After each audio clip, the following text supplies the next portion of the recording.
What's going on? This is the Gamer Buff. It's a weekly rundown of gamer news. Welcome in. I'm Jefferson Karps with the Gamer Buff. Dove Larson in the house. Everybody, come on.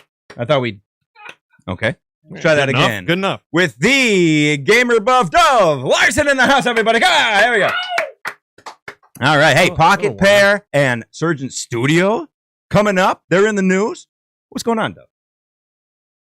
Not much. How are you doing, buddy? I thought you were like jumping in. I'm like, I thought we were doing that one last. No. Yeah, I'm doing great. A great week. Got to play a lot of video games. I'm getting ready for another video down the line. Working on my indie coverage. I'm loving the games I'm playing. And I just finished like an old retro one that we're going to talk about during the main show. So just excited about games, man. Having a good time. Kids doing well too. So that's more important. Yes.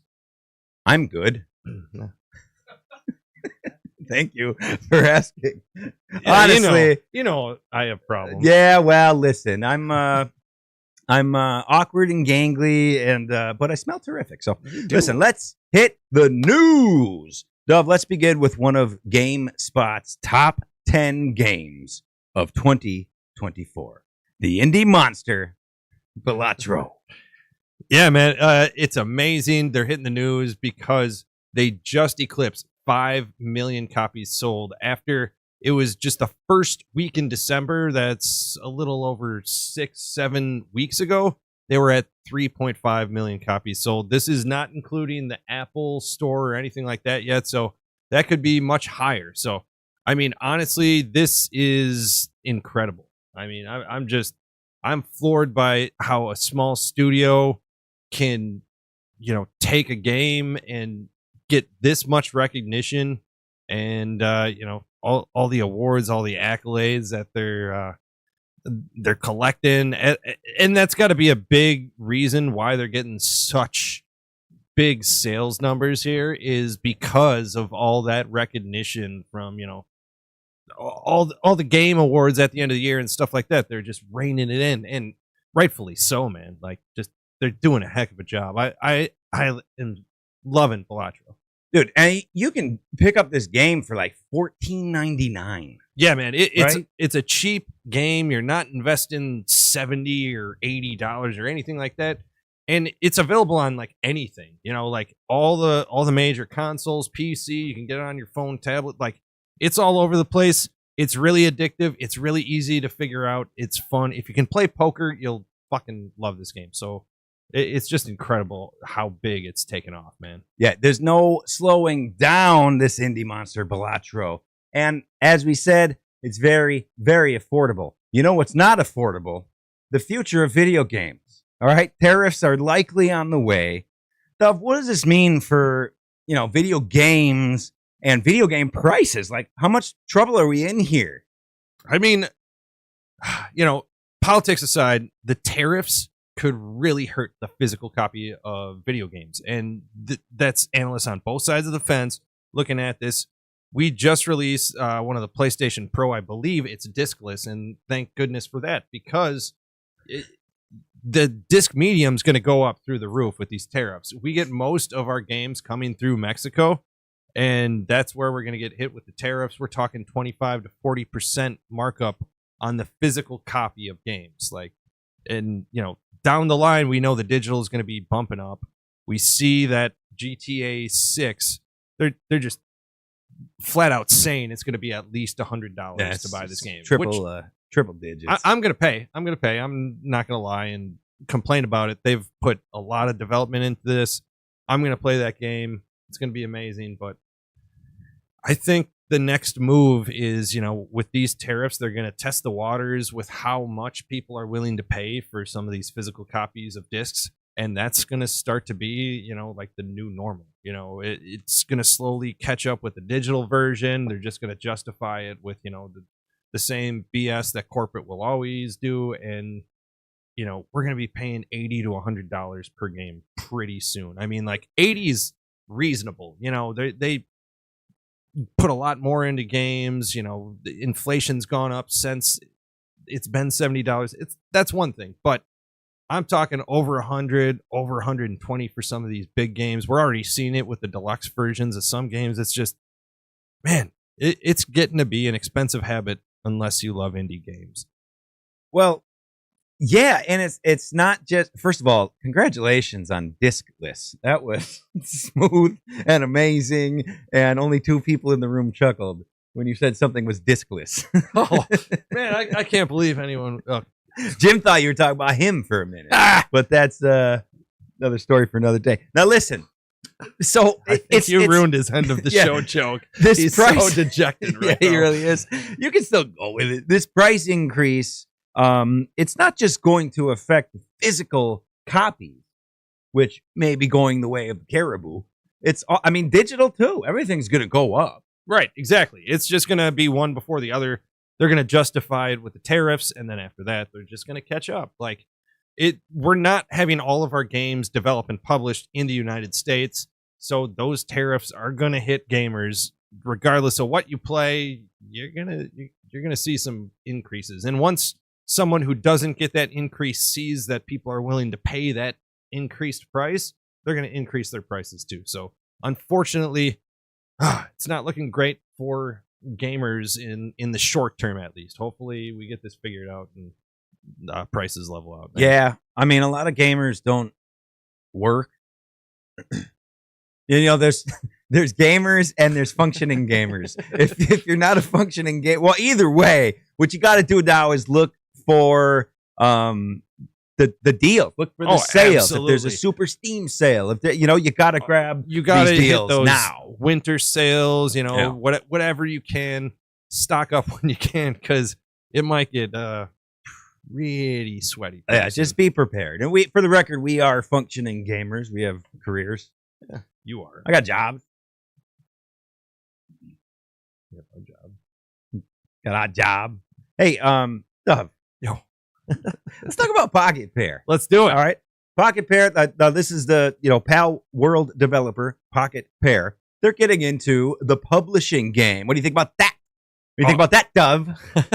I think it's amazing. They're actually focusing on indie developers, and they want to see what indie developers want to produce. Instead of trying to tell them what they're looking for, they want the developers to come down and tell them what they're looking to do. And it's always the other way around. It's always the developers have to change their recipe, what they're working on, to cater to the publisher's needs and what people want to get sales. But I think Pocketpair is doing it right. They're saying we want the developers, the artists, the people working on the game, the people close to the game to be the ones to take charge. And I love this setup, man. Pocketpair, yeah, they're wide open. They're basically saying, hey, indie developers, what do you got? Bring us your idea. Bring us your game. What do you got? Let's talk about it. They're not saying, we want this, do it. We want that, do it. Like, right. They're wide open. This is great for the development of indie games. This is huge. And Dove, their first project is actually going to be a brand new horror game from Surgent Studios. Now, Dove, you're very familiar with these guys. Yep. Tell us about Surgent Studios and tell us, are they up for this challenge? I personally think they are. Surgeon Studios, created by, I hope I'm pronouncing his name right, Abu Bakr Salim. I screwed it up, but I tried. He's a great actor. He was in Assassin's Creed Origins as the main protagonist there. He's in House of the Dragon, I believe that's what it's called. Yes, sir. Main character there. The man knows how to act, and he's loved video games his whole life. So he started a video game development studio. Last year, early spring, they released Tales of Kinzara. I loved it. I thought it was a great game. Maybe not everyone's cup of tea, according to some reviews, which I think were crap, but it was a great game. Amazing story, short and sweet, Metroidvania. It was beautiful. Like the visual effects were just amazing. And honestly, that story was great. The character arc was incredible. Like, really well written. I can't believe it didn't get enough or more love, because that was just a great game. So them getting a chance to try something in a horror setting, I think is great because they have that artistic mindset and they know how to create an impactful game. Short, sweet, get to the point, develops. I'm excited to see them.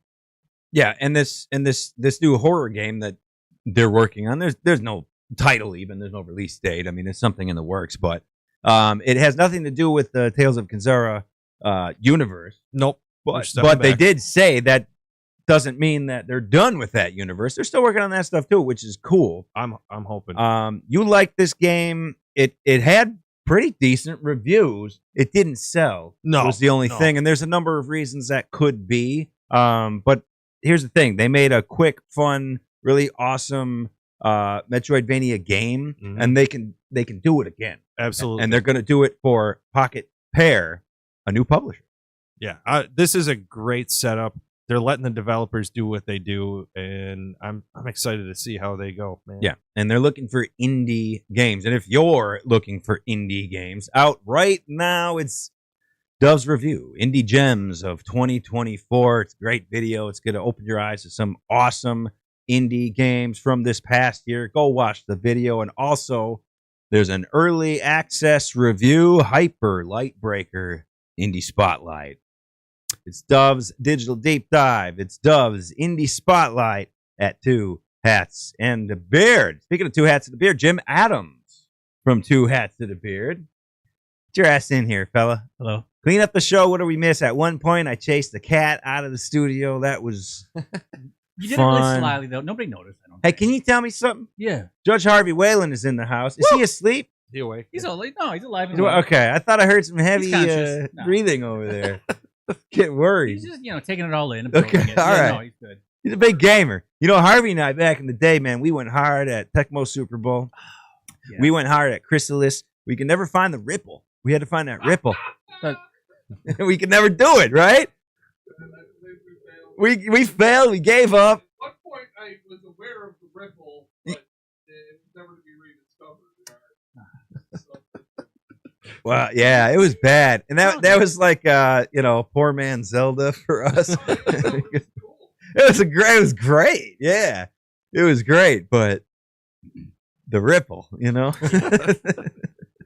What's going on, Jim? That elusive ripple. Well, hey, no, great show. Really clean. Awesome. Thank you. Nothing I have to really clean up. Oh, you did mention Pocket Pool now getting into publishing. I didn't. This is just in.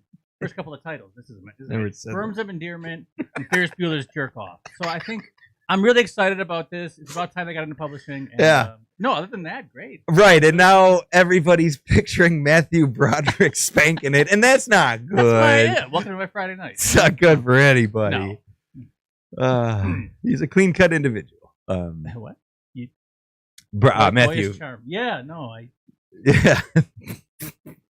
Thanks, Jim. It's not Pocket Pool. it's not It's Pocketpair. Pocketpair. They're, That what's makes great a lot about Pocketpair is they have this lawsuit going. They're getting sued by Nintendo because their game Pal World and the similarities to Pokemon is what Nintendo's saying, and they're just charging forward, man. They're getting into publishing now. They're just like, we're not. This is our shit.